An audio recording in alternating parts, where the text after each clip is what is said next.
ایک غریب آدمی بدو رات کے وقت وہ کہیں بیچارہ صبح سے چلا تھا، مدینے پہنچتے اسے رات ہو گئی. اس نے ڈرتے ہوئے نا خیمہ ہی باہر لگا لیا. جہاں رات ہوئی نا آدھی رات کو کوئی 1-2 بجے سمجھ لے پہنچا مدینے، اس نے باہر نے خیمہ لگا لیا.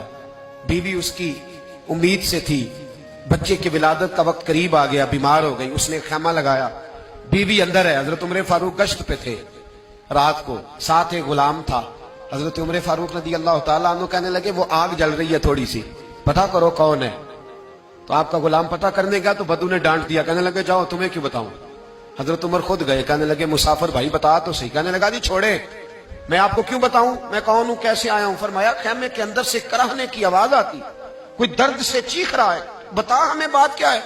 کہنے لگا جی میں فلاں بستی فلاں علاقے کا ایک غریب ہوں، امیر المومنین عمر فاروق سے ملنے آیا ہوں، اور رات ہو گئی ہے تو یہاں خیمہ لگایا ہے، صبح میں ان سے مل کے چلا جاؤں گا. تو رات کو تکلیف دینا پسند نہیں کیا، تو میری بیوی امید سے تھی، اب بچے کی ولادت کا وقت قریب ہے، پاس کوئی نہیں. حضرت عمر کہنے لگے تو ٹھہر میں ابھی آیا. چہرے پہ نقاب ہے، اسے بتایا نہیں میں ہی امیر المومنین. عمر دوڑے گئے اپنی زوجہ سے، کہنے لگے اگر تجھے بہت بڑا اجر مل رہا ہو تو حاصل کرے گی. کہا کروں گی. تو کہنے لگے چل پھر میرے ساتھ، بہت بڑا اجر ہے. ایک دوست کے ہاں ولادت کا وقت ہے، ضرورت کی چیزیں ساتھ لے لو.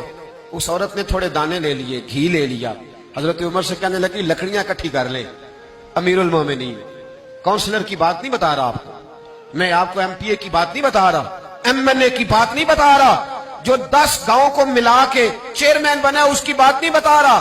اس کی بات بتا رہا ہوں جو 22 لاکھ مربع میل کا حکمران ہے. اس کی بات بتا رہا ہوں جو گلی سے گزرے تو شیطان رستہ ہی بدل جاتا ہے. اس کی بات بتا رہا ہوں جس کے بارے میں میرے مصطفیٰ کریم صلی اللہ تعالی علیہ وآلہ وسلم نے فرمایا میرا عمر تو وہ ہے کہ 950 سال حضرت جبریل بھی اس کی شان بیان کریں تو عظمت ختم نہیں ہوتی. اتنا بڑا شخص.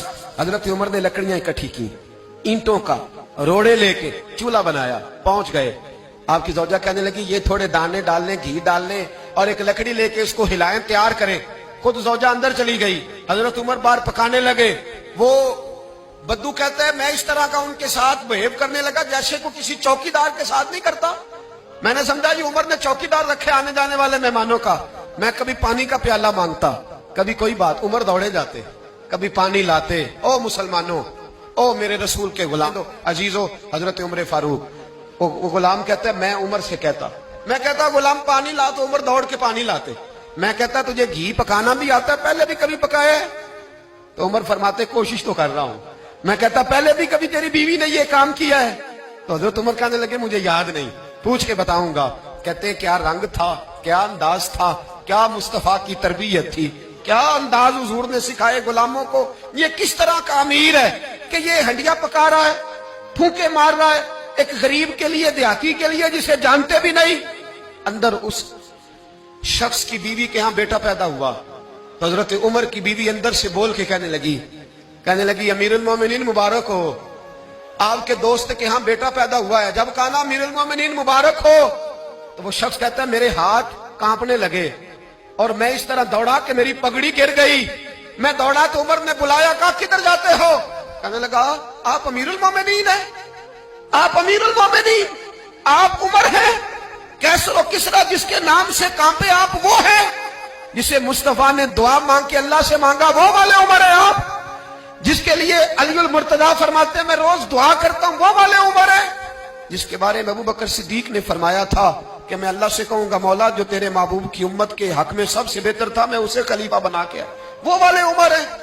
عمر امیر المومنین کی بیوی وہ تو خاتون اول ہوتی ہے، وہ تو ملکہ ہوتی ہے، اور تیری بیوی دائی بن کر ایک غریب کے بچے کے پاس بیٹھی رہی ولادت کے وقت. عمر امیر المومنین ہو کے تیری داڑھی ساری دھومے سے بھر گئی تو ڈیوٹی کرتا رہا. تو سیدنا عمر رو پڑے اور اس بدو کو سینے سے لگا کے کہنے لگے تجھے پتہ نہیں تو کہاں آیا ہے، اس شہر کا پتہ ہے؟ اس نے کہا حضور کہاں ہے؟ فرمایا یہ میرے نبی کا مدینہ ہے، یہ مصطفیٰ کا مدینہ ہے. یہاں امیروں کا استقبال نہیں ہوتا، یہاں غریبوں کے استقبال ہوتے. یہاں حضور نے اس اسٹیٹ پہ میرے رسول پاک نے وہ والا رنگ دیا ہے کہ اب غریب سر اٹھا کے جینے لگے ہیں، اب مزدوروں کو عزتیں ملنے لگی ہیں، اب یتیموں نے سر اٹھا لیا ہے کہ ہمارا کوئی سننے والا آ گیا.